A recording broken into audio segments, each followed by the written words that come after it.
Hi, I'm Sam. In this video, we're going to take a look at the Alara Reborn mechanics of cycling and land cycling. If you've got a card with either of these mechanics in your hand, you can turn it into a different card.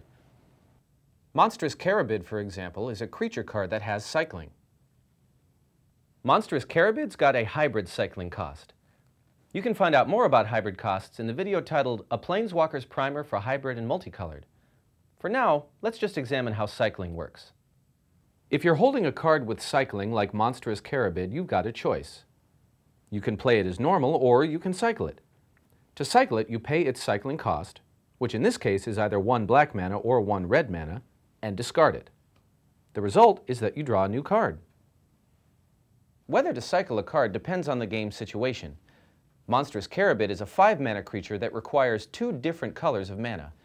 If you don't have 5 mana or you can't produce one of the colors, you're probably better off trading in Monstrous Carabid for a new card. Naya Sojourners also has cycling. In addition, it's got an ability that triggers whenever you cycle it, or whenever it's put into a graveyard from play. There are 5 Sojourners in the Alara Reborn set, and they all have abilities like this. Let's see one in action. I'll play Terror to destroy Naya Sojourners. When it's put into a graveyard from play, its ability triggers. You choose a target creature in play, then you get to put a +1/+1 counter on that creature. So far so good. Now let's see what happens when you cycle it. Cycling Naya Sojourner costs 1 green mana and 2 mana of any type. When you cycle it, its other ability triggers. That ability resolves first, so you'll get to put a +1/+1 counter on a creature. Then the cycling ability resolves, so you'll draw a card. The cycling ability and the triggered ability are separate. If one of them is countered, the other one will still resolve. You can cycle a Sojourner even if there are no targets for the triggered ability. That's because the cycling ability itself has no targets.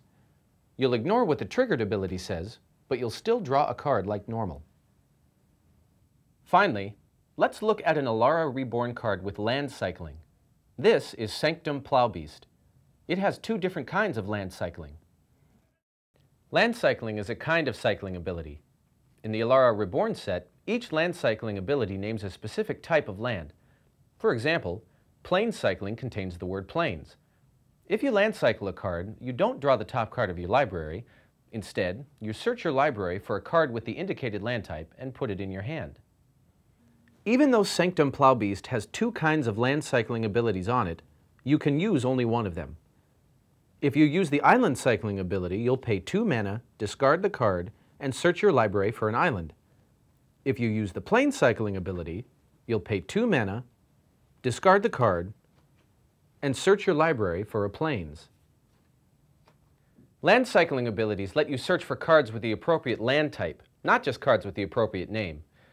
If you plain cycle Sanctum Plowbeast, you can find a plain old plains, of course, but you can also find a snow-covered plains, a Mistvale Plains, or a Temple Garden, among others. Cycling may seem like a pretty basic mechanic, but it's actually got a lot of variety.